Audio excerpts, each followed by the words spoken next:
Ladies and gentlemen, good morning to you all. Good morning. Saidi Nsamba is my name. I bring you greetings from the Ministry of Education and Sports, especially from the leadership, the First Lady and Mama, and all the ministers and permanent secretary, and my commissioner, Guidance and Counseling Department. The Department of Guidance and Counseling has many divisions, but one of them, where I come from, is called the Education Social Work Division. That basically looks at all of the psychosocial issues that impact on enrollment, attendance, comprehension, and transitioning of younger people. And these issues tend to sometimes to be in the communities, and they spill over into the schools, because schools are institutions of social change. I will be making a brief presentation on this because it directly follows within our mandate. Schools do not make drugs themselves, do they? In most cases, these drugs come from the communities, or they are smuggled from the communities. That's why for us, it is our duty to keep passing on the information and advocating to each and everybody, to all leaders, including you. We thank you for your time to ensure that you are here and we move accordingly. I'm going to run through a quick presentation. But the presentation also has a number of images. And these images are not foreign, but most of them are from our Ugandan context or society. When you look at that very first slide, go to the first slide, my brother. The very first slide, you would see younger boys and girls in uniforms taking alcoholic drinks. Others are mixing in sodas.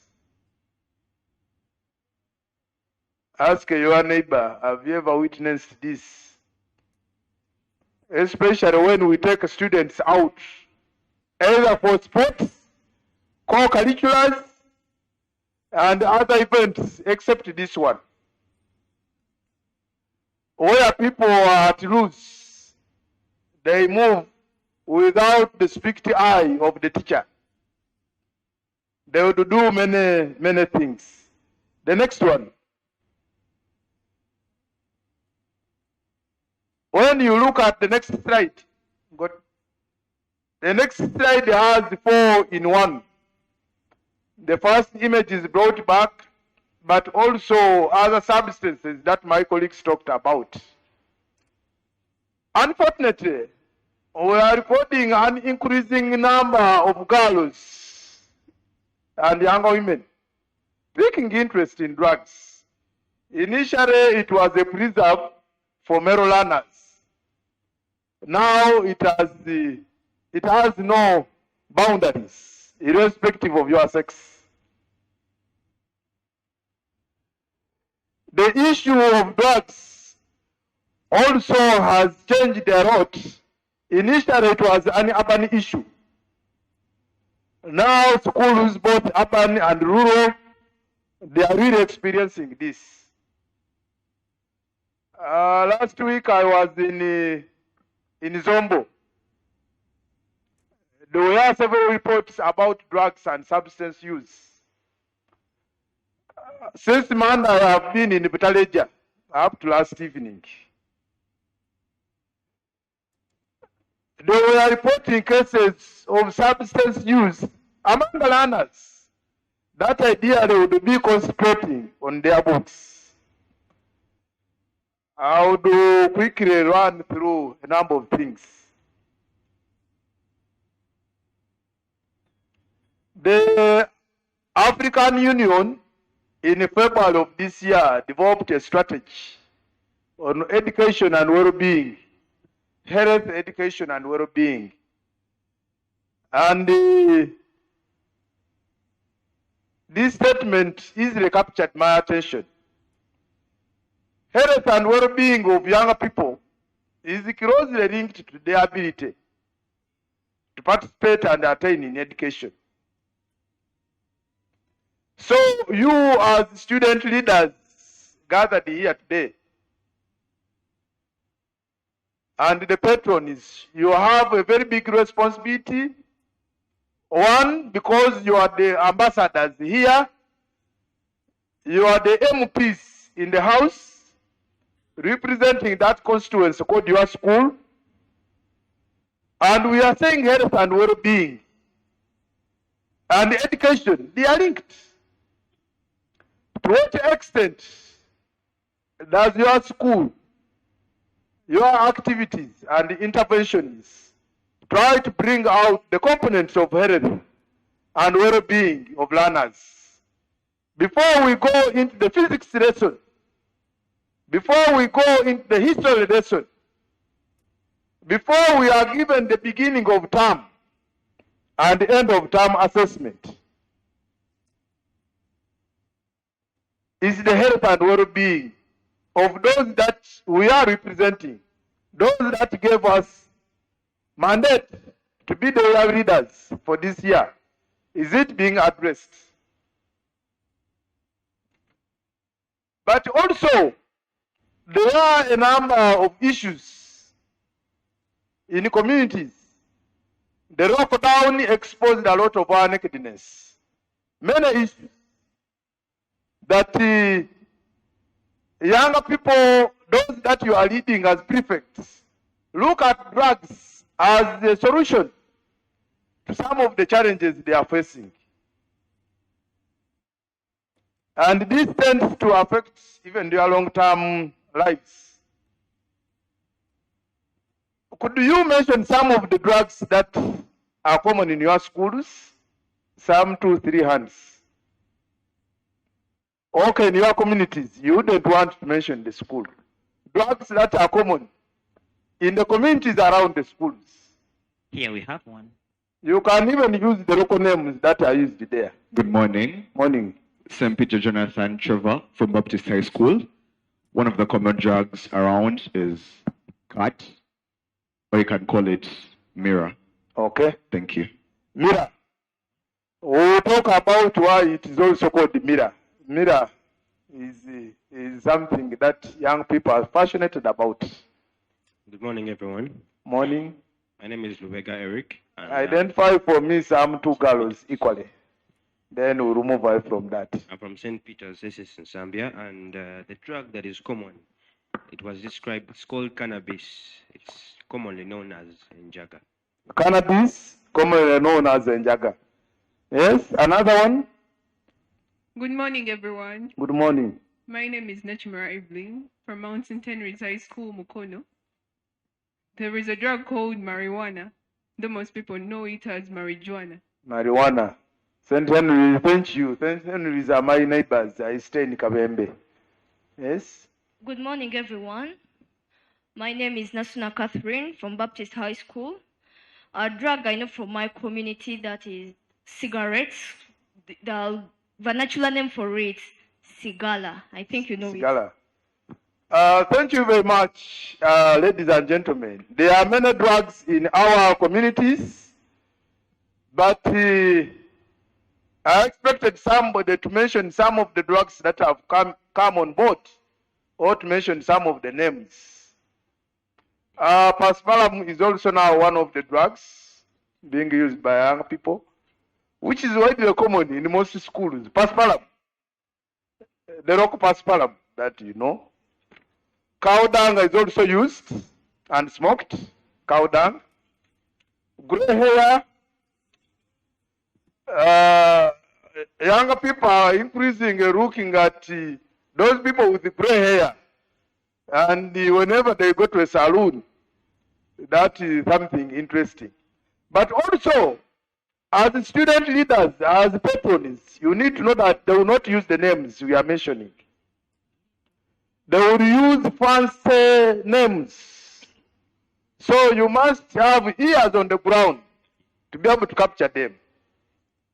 They could say, for instance, I'm going to meet my girlfriend. Let me go for my girlfriend. And for you, you think there is a real girl. So you look around to see the person hugging another human being, when in reality, they are meaning something different. I take a chicken twice a week. And for you think it is the real user chicken when they are talking about cannabis and so many other components. But also, as leaders, another critical area, the next one to conclusion, second last. How do these drugs find themselves into the schools? Some of our schools claim, I'm using words selectively, claim that they do a lot of checking. How comes students smuggle drugs into the schools? How are these drugs normally smuggled into the schools? Some two hands. This time round, I will pick. There is a girl in the blue sweater. Are you coming from Kono High? Is it a girl or a boy? That one in the middle. You. Yes? Stand up. And the other girl in that is brown. I was poor at colors.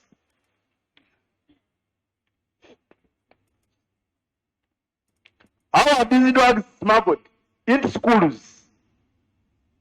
Don't greet. We have greeted. Just say the name and the message.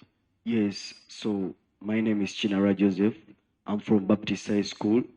So drugs can come through our clothes. Some people put those drugs in their clothes and they get into school. Thank you. Okay, clothes.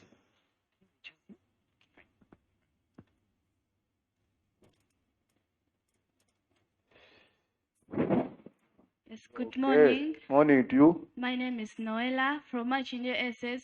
Drugs are always brought in school through water bottles and in between of the breaks. Water bottles. I like that. You got the other girl. Are you from Kono High? Is that uniform for area from Kono?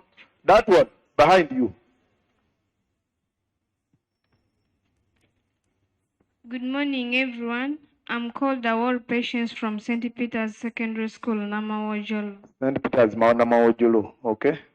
I can easily hide my drugs under the stocking. Then I wear my shoes. Under the stockings. So patrons and you leaders here, have you ever taken trouble to check this?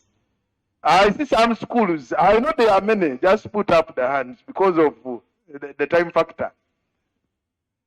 Students will innovate means of bringing these drugs. I see some schools, students come with cartons of water. But is it real water?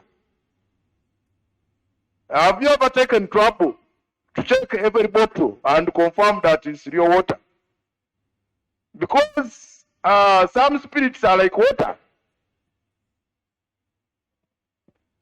Some learners inject alcohol into these water bottles. Some learners, the girls, put the drugs in pads, sanitary pads, because especially the men, apart from me, will fear to check the pads. Others, they will put it in the middle of the bed.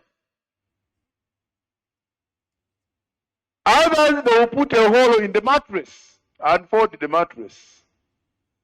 So as student leaders, you have a very big responsibility to ensure that we identify this. I will easily run through, just go to the next one and the next one. My time is almost used up. Go to the next one. Those are relationships which Dr. Baswa Sangwa talked about. There are many, including suicide. Last year alone, I recorded the 22 cases of learner suicide across the country. From as young as the 6 years in P1 to those in universities, they committed suicide. And 6 teachers equally committed suicide, just last year, 2022. This year, so far, I have recorded this month alone 2 cases of girls over relationships. Commissioner, you're reading yes, 1 minute. that's the one I want. Now, what is our role as student leaders in enhancing prevention of drugs in the schools? The first one is advocacy for education.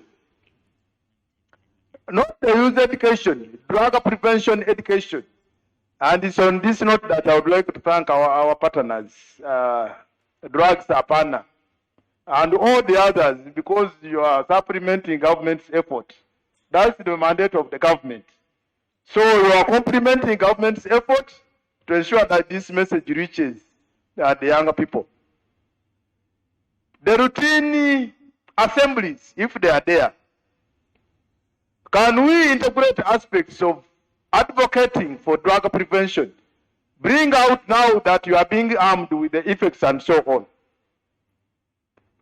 The other one is identification of those that have been using drugs. Not in a wrong way. I know most school rules talk about don't do this. You are caught with drugs, you are expelled. That's not a solution. Can you identify them and provide peer support for them to get away from that? The second last one is the linkage to services. There are those that some teachers can support, or the school nurse for those that have. There are those that might require the school taking broader steps to refer them outside. That's why we are talking about public hospital. And the final one, enhancing physical education, sports and physical education. Because normally, an idle mind is the devil's workshop.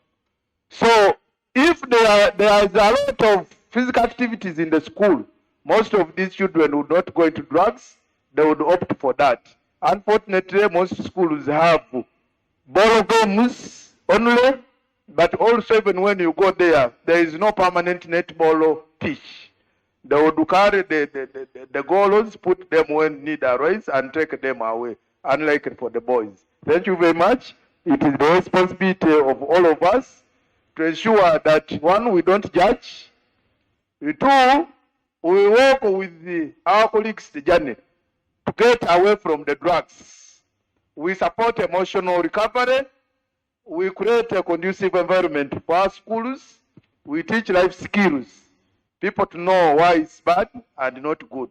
Thank you very much. Have a blessed day. I would like to thank the partners once again for consistently organizing this event.